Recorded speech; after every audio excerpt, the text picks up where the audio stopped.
આવેલા હુમલાના જવાબમાં ભારતીય સૈનિકો દ્વારા આપેલા જડબાતોડ જવાબ અને વિસ્તારના ભાગ સ્વરૂપે ધોરાજીના મુખ્ય માર્ગો પર તિરંગા યાત્રા કાઢવામાં આવી હતી, જેમાં કેન્દ્રીય મંત્રી, ધારાસભ્ય સહિતના રાજકીય તેમજ સામાજિક આગેવાનો, શૈક્ષણિક સંસ્થાઓ, દરેક જ્ઞાતિના આગેવાનો અને શહેરીજનો તેમજ પૂર્વ સૈનિકો અને લોકો પણ જોડાયા હતા। એન્કર 27 જેતપુર નજીક હાઈવે પર મોડી રાત્રે કારમાં તોડફોડનો વિડીયો સોશિયલ મીડિયા પર વાયરલ થઈ રહ્યો છે। ટ્રાફિક જામના કારણે 4 વ્હીલમાં તોડફોડ કરી અજાણ્યા 5 થી 6 બાઇક સવારોએ કારમાં તોડફોડ કરી હોવાની વિગતો સામે આવી છે। બેલા અને મોટા પથ્થરો વડે હાઈવે પર કારમાં તોડફોડ કરવામાં આવી હતી। જમ્મુ કાશ્મીરના પહેલગામમાં પ્રવાસીઓ પર થયેલા આતંકી હુમલાની ઘટના બાદ ભારત દ્વારા પાકિસ્તાનમાં રહેલા આતંકી અડ્ડાને ભારતીય સૈન્ય દ્વારા એર સ્ટ્રાઇક કરી નાશ કરવામાં આવ્યો હતો।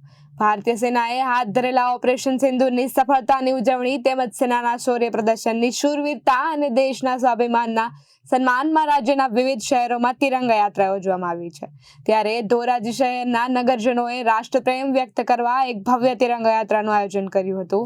આ તિરંગા યાત્રામાં કેન્દ્રીય મંત્રી મનસુખ માંડવિયા, ધોરાજી ઉપલેટાના ધારાસભ્ય મહેન્દ્ર પાડલિયા સહિત અનેક રાજકીય આગેવાનો તેમજ મોટી સંખ્યામાં લોકો જોડાયા હતા, જેમાં ધોરાજીના સરદાર ચોક, ક્રાંતિ પાન ચોક, સ્વાતિ ચોક, અવેડા ચોક, ગેલેક્સી ચોક ખાતે સમાપન થયું હતું। તિરંગા યાત્રા દરમિયાન નાગરિકોએ હાથમાં તિરંગા અને પોસ્ટર સાથે વંદે માતરમ અને ભારત માતા કી જયના નારા લગાવ્યા હતા।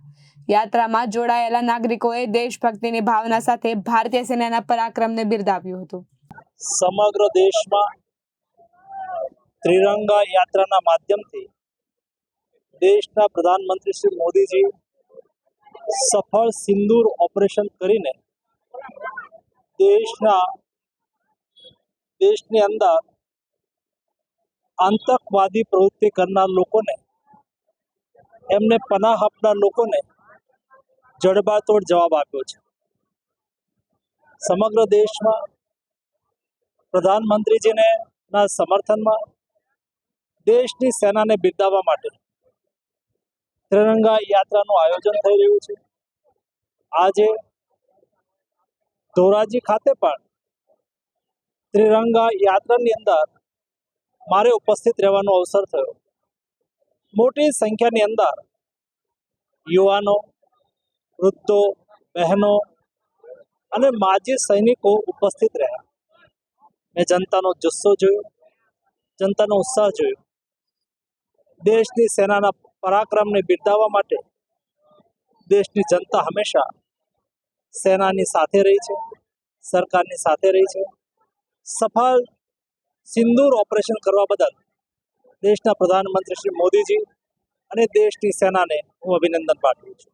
Bureau report Janadesh news Dhoraji.